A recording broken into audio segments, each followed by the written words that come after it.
Bonjour, Adrien de ProjetHomeStudio.fr, bienvenue dans cette vidéo. Alors si vous lisez les articles de news que je publie sur Projet Home Studio justement, vous êtes peut-être déjà au courant.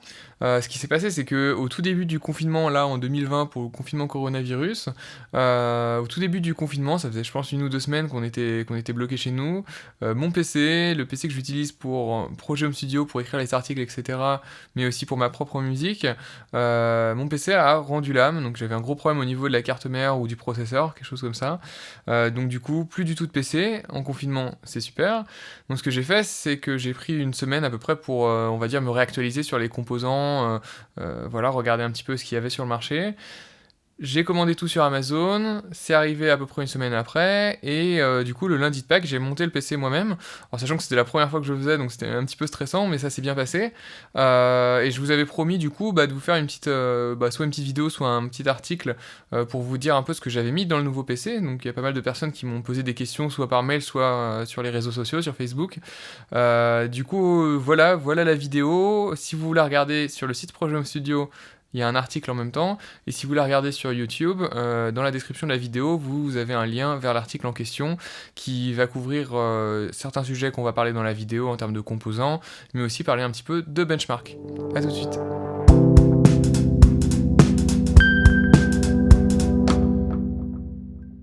Donc du coup, qu'est-ce que j'ai mis dans la nouvelle machine Projet Home Studio? Alors d'abord, on va parler du processeur.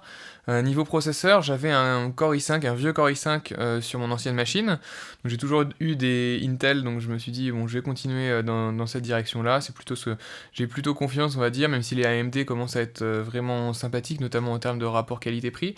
Donc j'ai regardé les Intel, et du coup je me disais, vu que le Core i5 que j'avais avant couvrait déjà bien mes besoins, le nouveau Core i5, donc série 9 au moment où je fais la vidéo, il devait nécessairement couvrir aussi ses besoins. Et puis finalement, à force de regarder un peu des comparatifs, etc., je me suis laissé tenter, donc du coup j'ai pris le Core i7. Core i7 9700K du coup, qui est un petit peu plus performant. Il y avait surtout 2 cœurs de plus, donc ça c'était un peu l'élément qui m'a fait choisir du coup ce processeur qui est nécessairement un peu plus cher, mais qui va me permettre aussi dans la durée de m'assurer que le PC soit toujours utile et que dans 5 ans, peut-être dans 10 ans, ce sera toujours d'actualité et le PC tournera toujours bien. Donc ça c'est pour le processeur. Après, nécessairement, hop, il y a aussi le ventilateur qui va sur le processeur. Donc là j'ai pris un Dark Rock 4 de Be Quiet. Pour moi, et d'ailleurs vous allez comprendre dans la vidéo, pour moi l'objectif principal de cette machine, c'était de faire en sorte que d'une part elle soit puissante, mais aussi qu'elle fasse un bruit minimal. Parce que le PC que j'avais avant, il était un petit peu bruyant. Quand je l'avais récupéré, j'avais pas fait énormément attention à tout ce qui était critères de bruit sur les ventilos, etc. Du coup, je me suis orienté vers la marque Be Quiet. Be Quiet, ils font plutôt, comme leur nom l'indique, des choses qui sont un peu silencieuses. Après, ils ont différentes gammes. Là, j'ai pris le Dark Rock 4, qui est vraiment, qui fait vraiment partie des meilleurs ventilateurs qu'ils proposent. C'est pas le maximum, mais il est déjà très gros, on va dire. Alors, c'est sûr, c'est gros, mais il fait moins de bruit.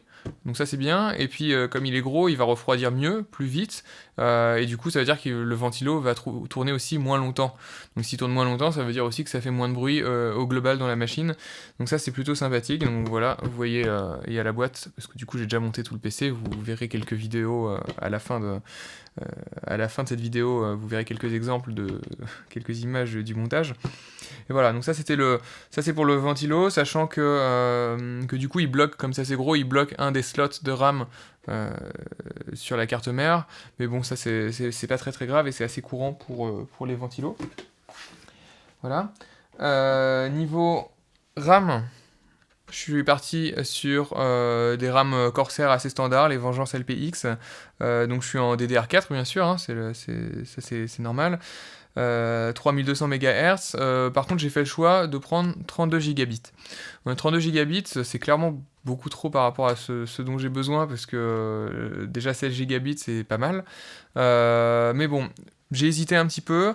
Ce que je me suis dit, c'est que nécessairement, j'ai pas besoin de RAM monstrueuse, puisque j'utilise pas beaucoup de bibliothèques de samples, etc. Mais bon, il y a des moments où je les utilise, il y a des moments où c'est bien d'avoir un peu le confort. Sur le long terme, pareil, c'est plutôt intéressant. Et puis surtout, il y a un point qui est important, c'est que quand vous mettez vos barrettes de RAM sur votre carte mère, Si vous utilisez par exemple un seul slot et que vous mettez 16 gigabits sur un slot, c'est globalement moins performant que mettre 2 fois 8 gigabits sur 2 slots. Donc il y a 2 paires de slots. Hein. Vaut mieux mettre 2 fois 8 plutôt qu'une fois 16. J'avais pas trop envie de mettre de l'argent sur des barrettes 8 gigabits. Je me suis dit que les barrettes 16 gigabits c'était quand même un peu plus viable sur le long terme. Donc c'est pour ça que je suis parti sur ces 2 fois 16 qui vont vraiment couvrir toutes les applications que je puisse imaginer, on va dire, pour tout ce qui est, en tout cas pour tout ce qui est audio, ça c'est sûr. Donc voilà. Ensuite, on va parler carte mère. Ça va être grand pour la vidéo. Hop. Je vous montre le paquet. Ça c'est la Z390 Aorus, Z390 Pro Wi-Fi, donc le nom est un petit peu long. Pour moi c'est une des meilleures cartes mères qui est en ce moment sur le marché, sur un prix qui reste un minimum correct. Objectivement j'ai hésité un peu parce qu'il y a des cartes mères assez simples Asus qui permettent sans problème de mettre toute la RAM qu'on veut et tout, et les processeurs dernière génération. J'ai hésité du coup à partir sur un modèle un peu plus haut de gamme, mais il y a plusieurs raisons qui ont fait que je suis parti sur ce modèle-là. Il y avait déjà un peu une meilleure qualité en termes de circuit audio, donc c'est pas non plus il y a un peu de marketing, donc on n'est pas sur de l'audio haut de gamme, mais bon, on va dire que l'audio est un petit peu plus sympathique, donc ça c'était un point. Après, en termes de gestion des températures, si jamais j'overclock le processeur, ça va être aussi un peu plus intéressant par rapport au modèle entrée de gamme. Et puis il y avait aussi deux choses sympathiques, c'est que d'une part le Wi-Fi était intégré, donc j'avais pas besoin de rajouter une carte Wi-Fi par-dessus, donc ça fait toujours un truc en moins. Et puis le deuxième point, c'est aussi que je peux rajouter, bon aujourd'hui j'utilise pas d'interface Thunderbolt, mais si jamais je voulais, je peux rajouter via une carte, ça coûte une centaine d'euros je crois, on peut rajouter une carte Thunderbolt au niveau de la carte mère et accéder à cette connectique là en plus du coup. Donc ça c'était intéressant et c'est pour ça que je suis parti sur ce modèle là qui est un petit peu plus cher que l'entrée de gamme mais qui couvre plus de fonctionnalités on va dire et puis il était un petit peu sympathique, il y a des lumières dessus donc c'est quand même sympa. Voilà pour la carte mère. Ensuite, alors au niveau stockage peut-être, ouais, on va parler du stockage. J'ai racheté un SSD Samsung, donc 860 EVO. Faites attention si vous achetez des SSD d'ailleurs, parce que il y a deux séries par exemple chez Samsung, il y a souvent des promos sur Amazon. Il y a deux séries, il y a la série QVO et la série EVO. C'est pas la même chose, c'est pas la même qualité, et il y a une petite différence de prix nécessairement, mais si vous voulez quelque chose qui est un peu fiable sur le long terme, avec un nombre d'erreurs minimal, mieux vaut aller sur la série Evo qui est quand même largement mieux, c'est quand même vraiment de la meilleure qualité. Donc voilà, j'ai pris ce SSD là, je suis pas parti sur les SSD NVMe parce que ça coûte trop cher pour moi, et je pense que le SSD standard, on va dire, c'est déjà super rapide. Donc voilà, donc ça fait 1 Tbit. Sur ça, j'ai rajouté aussi, quand j'ai monté le PC, j'ai pris un des deux disques durs. J'avais deux disques durs à 1 Tbit sur l'ancien PC. J'ai pris un des deux disques durs que j'ai monté directement, et puis ça m'a permis de récupérer certains fichiers, etc. Le deuxième disque dur, je ne l'ai pas encore remonté. On va voir ce qui se passe, on va voir si je veux le remonter ou pas. Pour le moment, j'en ai pas trop besoin. Et puis, j'ai envie de dire, moins les disques durs, moins ça va faire de bruit. Donc ça, c'est plutôt intéressant. Hop. Et enfin, il y a aussi l'alimentation. Donc pour l'alimentation, je suis parti sur une Corsair RM650X, donc 650 watts. J'avais regardé un petit peu sur internet, il y a des calculateurs qui vous permettent d'estimer le nombre de watts dont vous avez besoin. Vaut mieux toujours prendre un petit peu au-dessus, parce que si jamais vous êtes short, voir que votre power supply est sous-dimensionné, ça va vraiment vous poser des problèmes et votre PC va pas fonctionner, voire il peut y avoir aussi des problèmes ou des choses qui se passent mal, on va dire. On a déjà vu des PC brûlés. Hein. Du coup, la RM650X, pourquoi j'ai fait ce choix-là, qui est, on va dire, en tout cas pas du bas de gamme chez Corsair, hein, puisqu'ils ont d'autres séries. D'une part, c'est un PSU qui est modulaire, donc c'est un peu plus facile en termes de montage, surtout que j'avais jamais monté de PC, donc au moins j'ai essayé d'acheter des composants qui étaient un peu plus simples à manipuler, on va dire.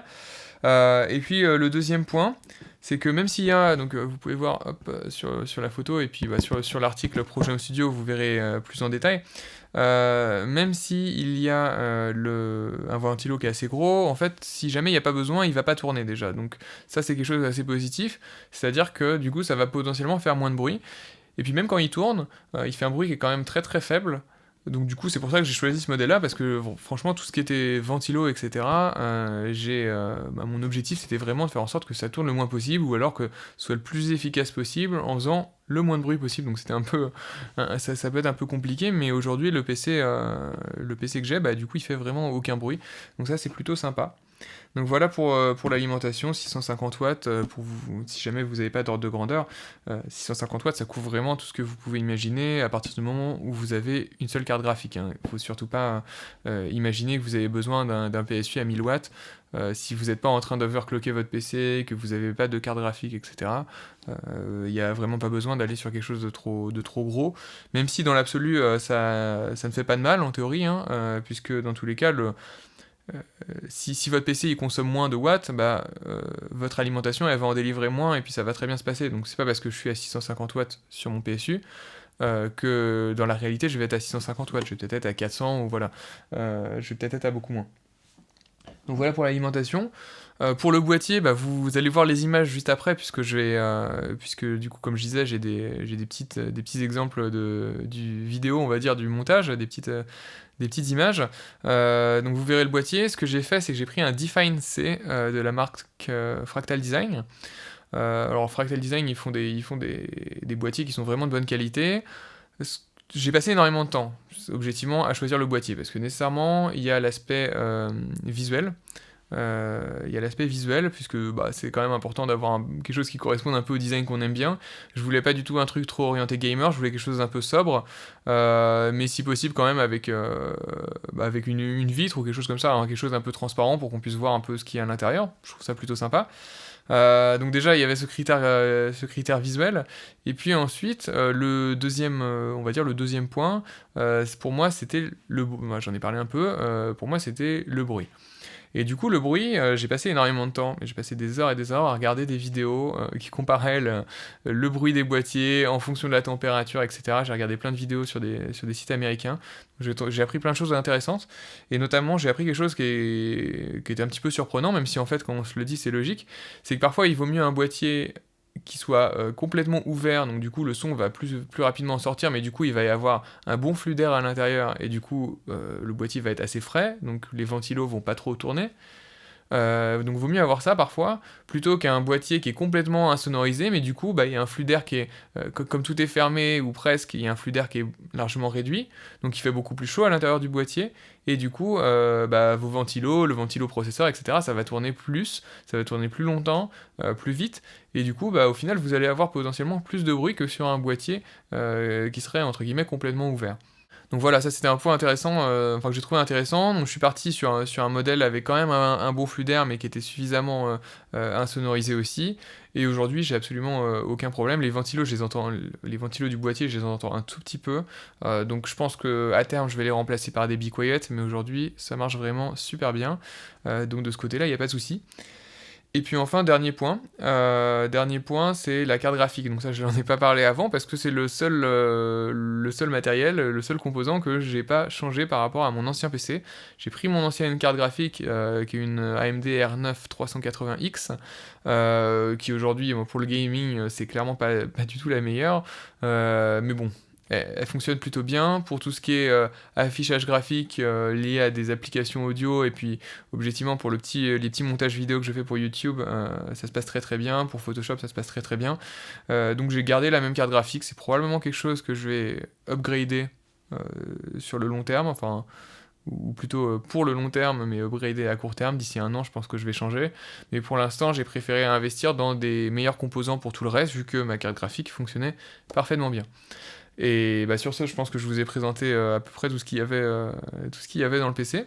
J'ai fait le montage, ça s'est bien passé, même si j'ai passé 1 heure ou 2 à essayer de trouver pourquoi ça marchait pas au tout début, mais en fait il y avait un câble qui était un petit peu mal branché, un câble d'alimentation, donc nécessairement ça risquait pas de tourner. Voilà, donc ça s'est bien passé, c'est beaucoup plus facile que ce que je pensais. Et du coup, je vais vous montrer quelques images du montage tout de suite après. À bientôt.